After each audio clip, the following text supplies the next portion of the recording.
tentang materi pembelajaran, tidak hanya sekadar konten, tetapi juga ada yang namanya proses pembelajaran. Setidaknya ada 4 komponen kurikulum, yaitu kontennya atau isinya atau mata pelajarannya, kemudian bagaimana cara menyampaikan mata pelajaran itu atau yang disebut dengan standar proses, bagaimana cara menilainya nanti akan terkait dengan standar penilaian, dan tujuan apa yang ingin dicapai ini akan terkait dengan standar kompetensi lulusan. Jadi dipahami dulu bahwa yang namanya kurikulum itu jangan diartikan sempit, yaitu sebatas materi pelajaran, tapi setidaknya ada 4 komponen tadi. Ada materinya, ada cara menyampaikan materi, cara menilai, sampai tujuan apa yang hendak dicapai. Oke, kita masuk ke TKP. Kita lihat kemarin nih struktur kurikulum ya. Di sini jelas bahwa struktur kurikulum atau kerangka dasar kurikulum itu tidak lepas dari standar nasional pendidikan, yaitu standar kompetensi lulusan, kemudian di breakdown menjadi standar isi, standar proses, standar penilaian, dan standar-standar yang lain, di mana ada 8 buah standar. Namun yang terkait langsung dengan kurikulum ini ada 4 ya, yaitu SKL, standar isi, proses, dan standar penilaian. Nah, kali ini sekarang kita akan belajar tentang standar proses yang terbaru, di mana ini mengganti dari standar proses yang lama. Dasar hukum pemberlakuan standar proses yang baru adalah Peraturan Menteri Pendidikan, Kebudayaan, Riset, dan Teknologi Republik Indonesia Nomor 16 Tahun 2022 tentang standar proses pada pendidikan manusia dini, jenjang pendidikan dasar, dan jenjang pendidikan menengah. Ini dasar hukumnya. Ini mengganti permen yang terdahulu. Nanti apa yang diganti nanti saya paparkan di akhir slide ini. Nah, kita awali dengan pengertian ya. Apa sih pengertian standar proses? Yaitu kriteria minimal proses pembelajaran yang berdasarkan jalur, jenjang, dan jenis pendidikan untuk mencapai standar kompetensi lulusan. Jadi yang namanya standar itu pasti kriteria minimal, karena minimal itu berarti boleh lebih ya. Di standar isi itu juga kriteria minimal, standar penilaian juga kriteria minimal. Jadi namanya standar itu memang minimal, karena minimal itu boleh lebih dari yang ditentukan.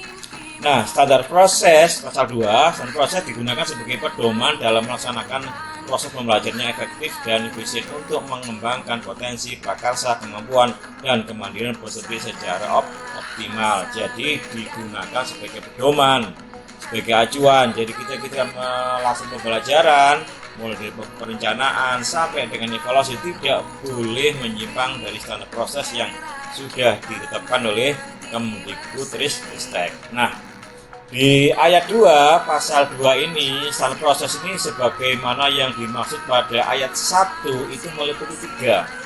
Yang pertama adalah perencanaan pembelajaran, yang kedua atau yang B adalah pelaksanaan pembelajaran, dan yang C atau yang ketiga adalah penilaian pembelajaran. Jadi ini adalah standar ya, mulai di perencanaan, pelaksanaan sampai dengan penilaian proses pembelajaran. Nah, nanti kita bahas satu persatu 3 poin ini.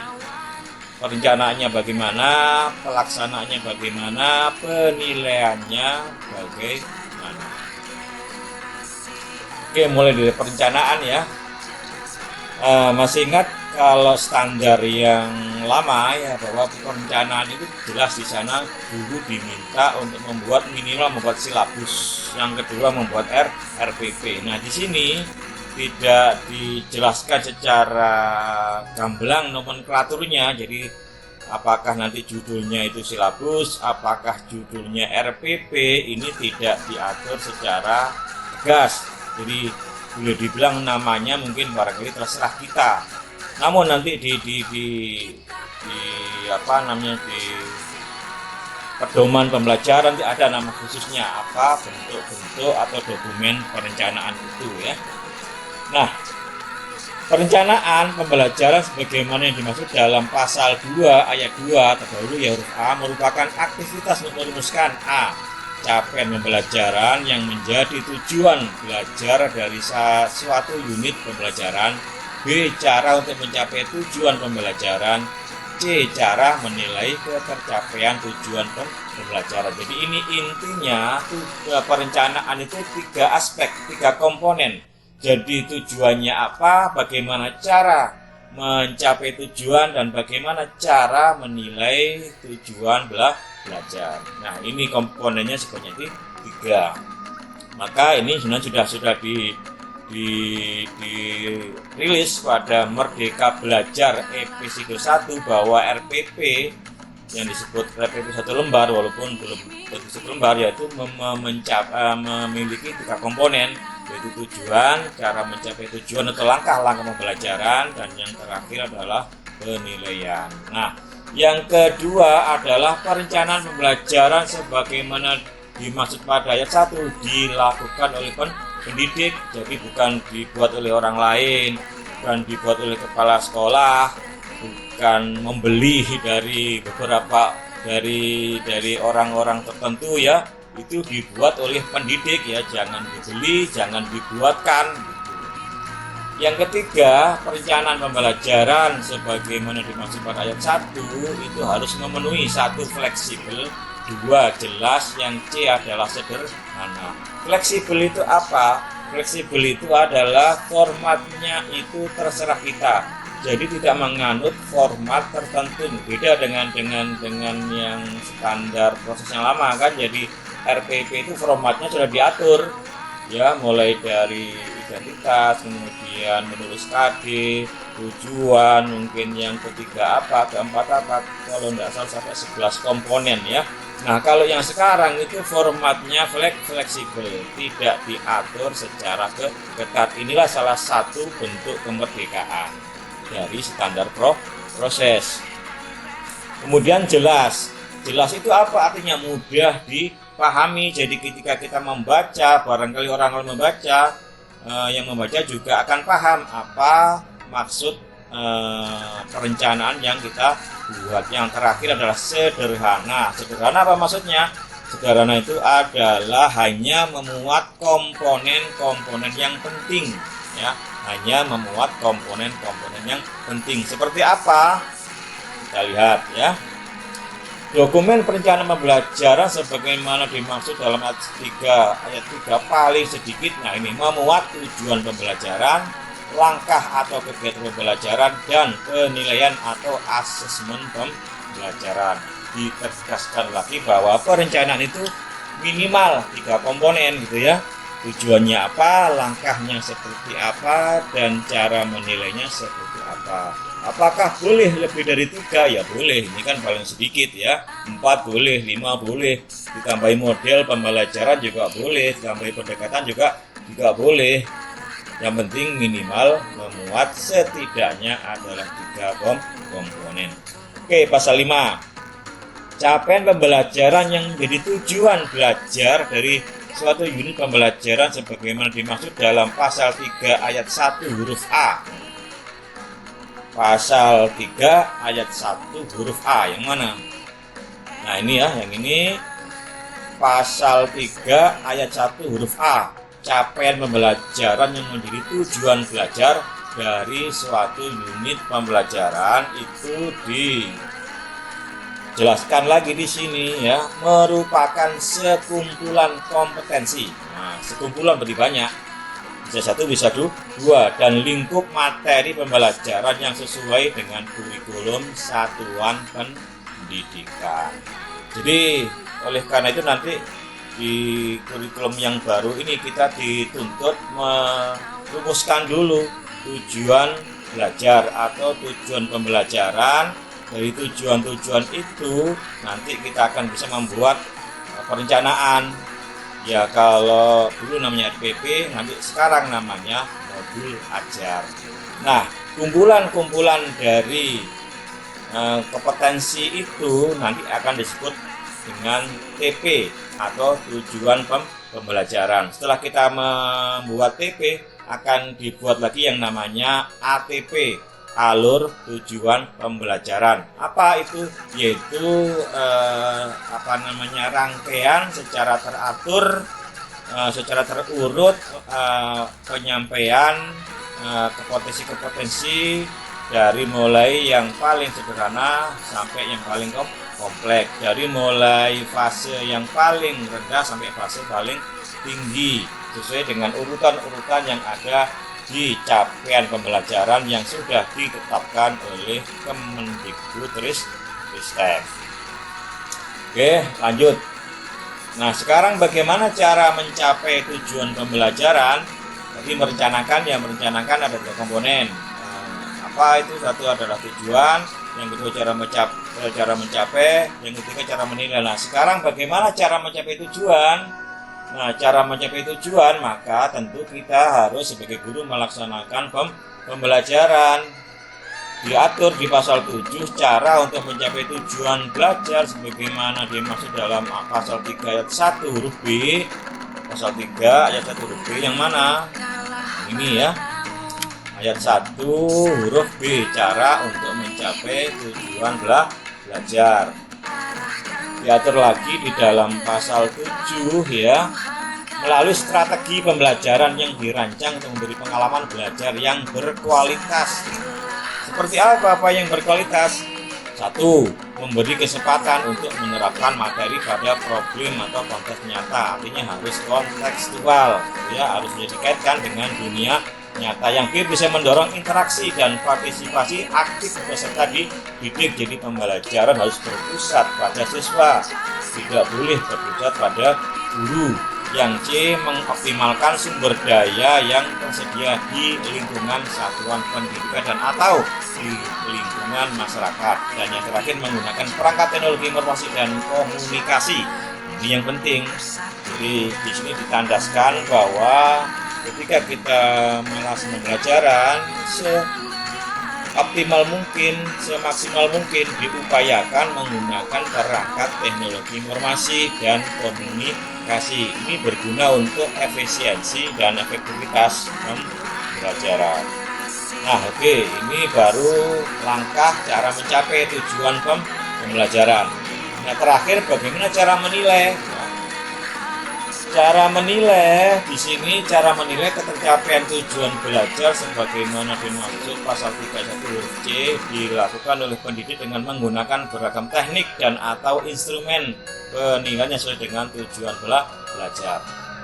Kita tahu ada beberapa teknik ya, misalkan dengan ujian tulis, dengan penugasan, dengan ujian lisan, dengan portofolio, dengan penilaian produk dan lain sebagainya, unjuk rasa. Ini adalah ragam teknik penilaian. Jadi kita tidak cukup hanya menggunakan satu teknik penilaian. Yang nomor 2, cara menilai ketercapaian pembelajaran sebagaimana dimaksud ayat 1 mengacu pada standar penilaian pendidikan. Nah, saat ini untuk standar yang baru itu belum diterbitkan ya. Jadi ketika ini saya buat, belum ada yang namanya standar penilaian yang baru, masih menggunakan standar penilaian yang lama ya. Jadi tadi saya katakan bahwa kurikulum itu menyangkut setidaknya 4 standar. Standar kompetensi lulusan sudah diterbitkan, yang baru standar proses juga sudah diterbitkan, yang ini standar isi juga sudah diterbitkan. Nah, standar penilaian ini kita masih menunggu yang baru sesuai dengan ketentuan peraturan perundang-undangan. Nah, oke, kita lanjut sekarang pelaksanaan pembelajaran. Tadi baru perencanaan, sekarang pelaksanaan.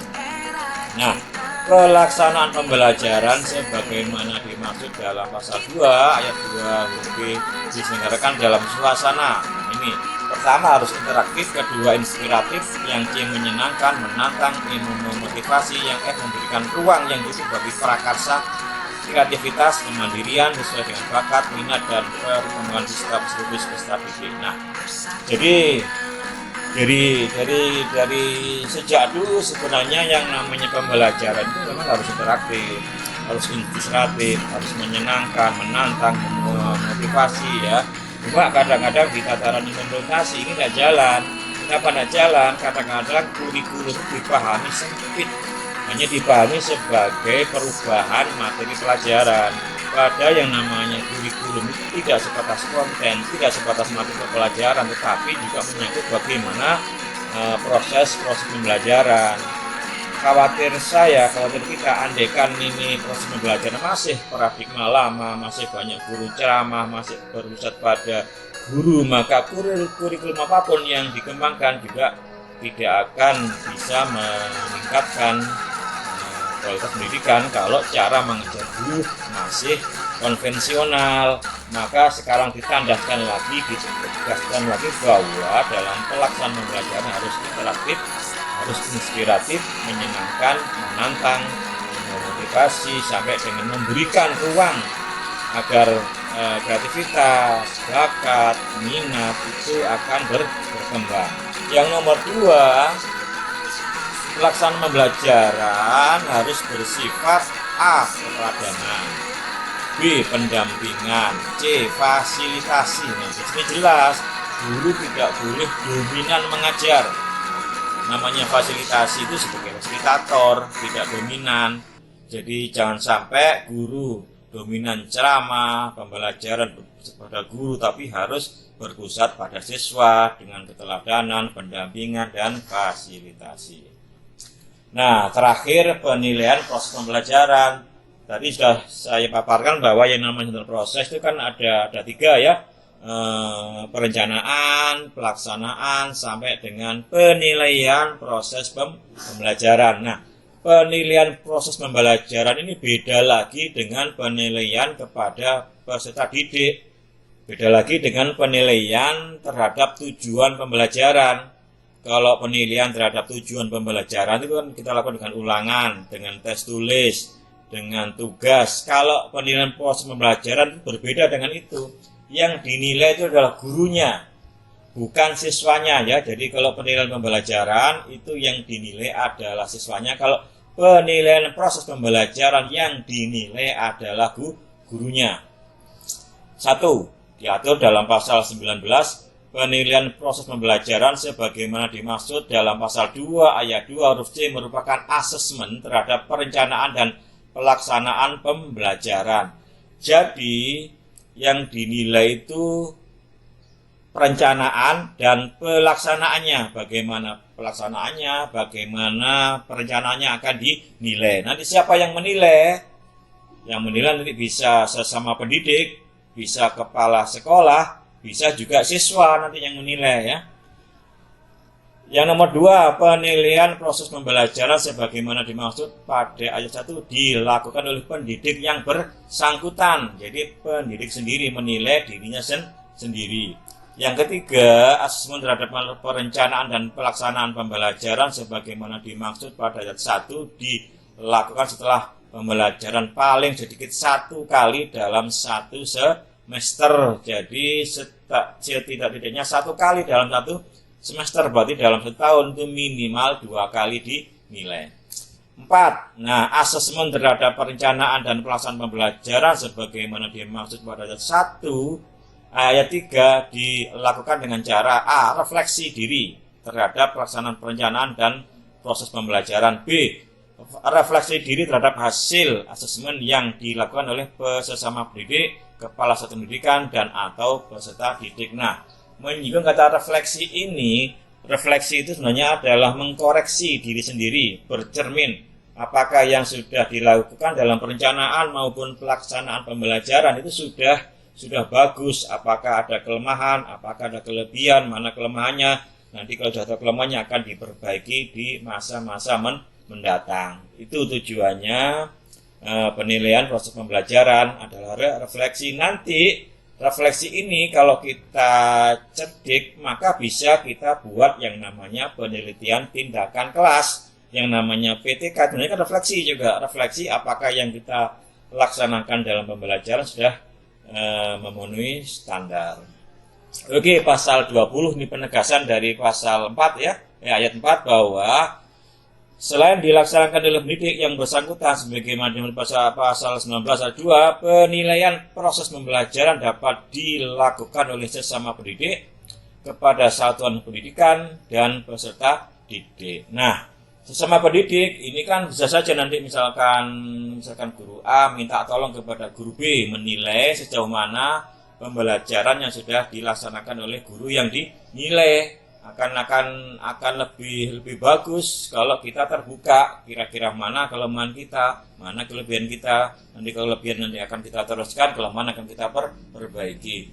Nah, dilakukan juga oleh kepala satuan pendidikan ini dalam rangka supervisi ya. Kepala sekolah itu kan memang punya yang namanya tugas supervisi pendidikan. Nah, salah satunya itu adalah menilai bagaimana perencanaan guru, bagaimana pelaksanaan pembelajaran dilakukan dalam supervisi. Nah, peserta didik juga bisa dimintai tolong untuk menilai guru. Jadi dengan cara misalkan menyebarkan angket atau survei gitu kan, nanti siswa dikasih survei, nanti disuruh menilai kira-kira saya sebagai guru ini kira-kira bagus apa tidak, mana kira-kira kelebihan Pak Guru, kelebihan Bu Guru atau kekurangannya. Itu bisa juga minta tolong kepada peserta didik. Mungkin ini beberapa guru sudah melakukan gitu ya, agar kita tahu kekurangan kita terhadap peserta didik. Oke, terakhir penutup ya, penutup. Nah, pada saat peraturan menteri mulai berlaku, nah ini ada peraturan menteri nomor 137 tahun 2014 tentang standar nasional pendidikan anak usia dini. Kemudian ada juga Permendikbud nomor 22 tahun 2016 tentang standar proses pendidikan dasar menengah, dan juga ada Permendikbud nomor 34 nomor 2018 tentang standar proses untuk SMK ya. Jadi yang A ini untuk PAUD, yang B untuk Dikdas Dikmen selain SMK, yang C ini adalah standar proses untuk SMK atau MAK. Ketiga-tiganya ini dicabut dan dinyatakan tidak berlaku. Dengan demikian, sekarang kalau kita memakai kurikulum 2013 atau memakai kurikulum Merdeka, maka mau tidak mau standar proses lama sudah harus tidak boleh dipakai. Semuanya harus pakai standar proses yang baru, yaitu berdasarkan Permendikbudristek nomor 22 tahun 2002, nomor 16 tahun 2022. Oke, sampai di sini mudah-mudahan bermanfaat. Saya akhiri, wassalamualaikum warahmatullahi wabarakatuh.